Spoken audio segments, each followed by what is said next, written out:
the bank Nifty can provide at all, and that's one of the first questions we're going to ask our next expert. Rajen Shah, Chief Investment Advisor at Tradebulls Group, has joined us now. Rajen, good morning in a new avatar now, and welcome back to the fold. What's the sense? Well, we actually start with the banks. We got the DCB numbers. The management thought that the worst is over in terms of demonetization impact. How are you looking? I mean, we got fairly decent numbers from IndusInd, South Indian Bank. The small banks as a category? Well, thank you so much. First of all, DCP, yes, it reported reasonably good numbers.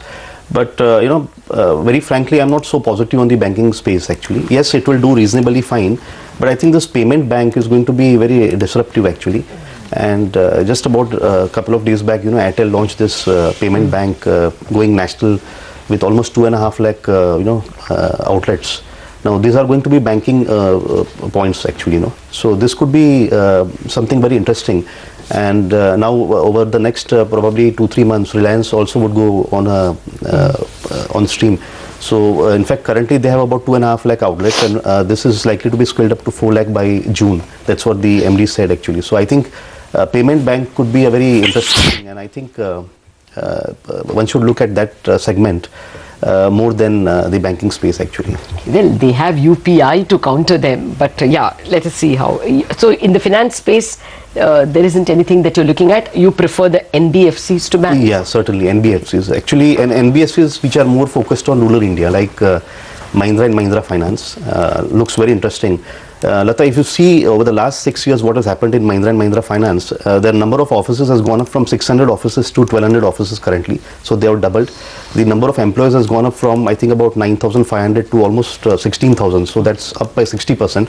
But the profit has gone up just by about 10%, not even 10%, Okay. So I think most of the cost has actually got absorbed in the accounts. And I think now, over the next 5-6 years, when the Prime Minister is talking about doubling the farmers' income, I think rural India is going to do extremely well. And I think that companies which are focused on rural India, like Mahindra and Mahindra NBFCs, I think they will do extremely well. Okay. It's looking a little rich at this point of time, but I think should provide you with at least 20-25% upside year on year for the next maybe 5-10 years. Okay, Rajan, good morning. Good to have you on the show.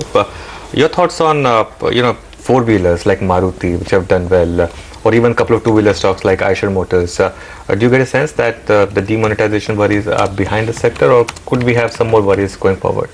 I think it's behind, actually, and I think over the next maybe 2-3 months it will be forgotten, actually. In fact, I mean, when you go to malls, when you are moving on the road, you don't see slowdown at all, actually, very frankly, Maruti, yes, they have been reporting reasonably fine numbers. The chairman said that, they'll be maintaining the guidance what they delivered at the beginning of the year. So I think they should clock about 240-250 rupees kind of earnings, and I think at 23 times it looks fairly priced. But Anuj, we need to keep in mind that in China we sell about 2.4 crore cars annually, and in India we are selling not even 30 lakh cars. So the potential upside in the industry is huge. So there's no point being bearish on Maruti.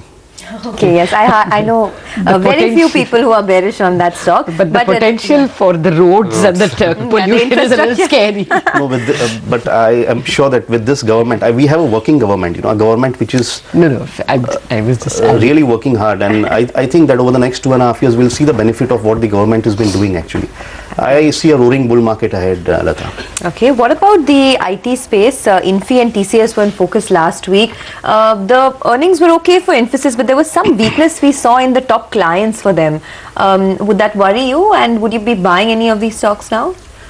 Well, Sonia, if you see, US is doing well, actually. Economy is picking up. So I don't think there is any reason to worry too much. And the valuations are very attractive. Infosys should clock about 63 rupees kind of earnings, So it's trading at about 15-16 times. TCS should report about 130 rupees kind of earnings. So again, it's at about 16-17 times. So I don't think so they are expensive stocks at all.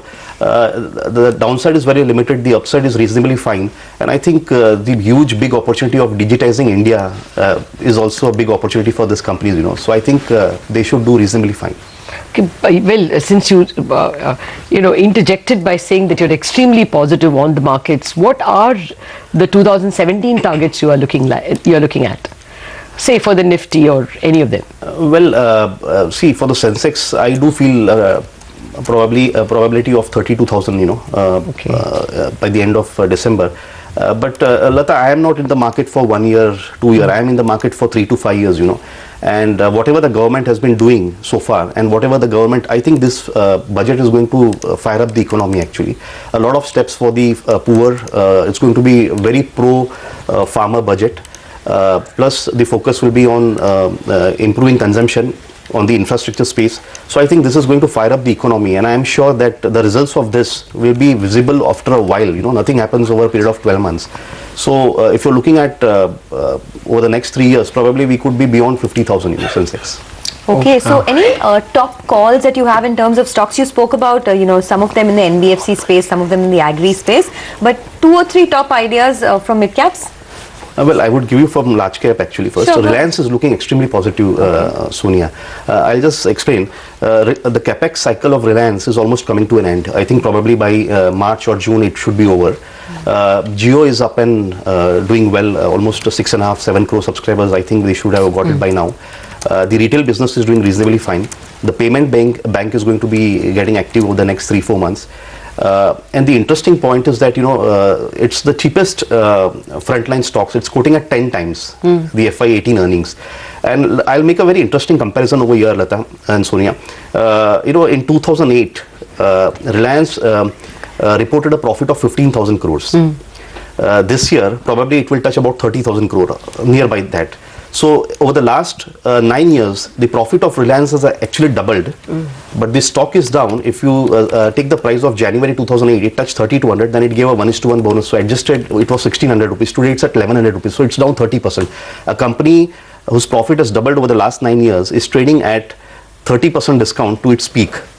So I think there is a huge upside in Reliance built in. Okay, maybe also the negative value of Jio right now could also be an impact. But you spoke about large caps. Any mid cap picks? Because that's what our viewers would want to know. Yeah, one of the company which has been hogging limelight actually, and I don't think it has been discussed on CNBC, has been Atlas Cycle. Yeah. Okay. Now, if you see Atlas Cycle, this company had not been doing anything for the last 10 years because of infighting between the brothers and promoters and all that. But there are a lot of rumors doing in the business circle that the brothers may be coming down to to the table and settling their issues, and now this company has had 3 units, one at Sonepat, one at Shahibad, and one at Malanpur. The Malanpur unit was loss making, so they have sold out this unit, closed the unit and sold out this unit. Both units, the Sonepat and the Shahibad unit, are doing extremely well. First quarter they reported about 10 rupees EPS. Second quarter, I think they reported about 10 rupees kind of earnings. I think annualized they can report about 40 rupees kind of earnings. Very low equity company, 3.25 crore is the equity market cap. Even after this surge of 200% in the stock price, is just 210 crores. Okay. I mean, if you see Tube Investment, they sell 45 lakh cycle. The net profit margin is about 3.5%. If you apply the same logic to this, the profit could be around 24 crores. If they become as efficient as Tube Investment, and the EPS can shoot up to 80 rupees. Stock can go to 1,000 rupees. All right. On that positive note, Rajen Shah, thank you very much for dropping by in our studios. Quick break and we are back with both the pre-opening rates and some F&O strategies as well.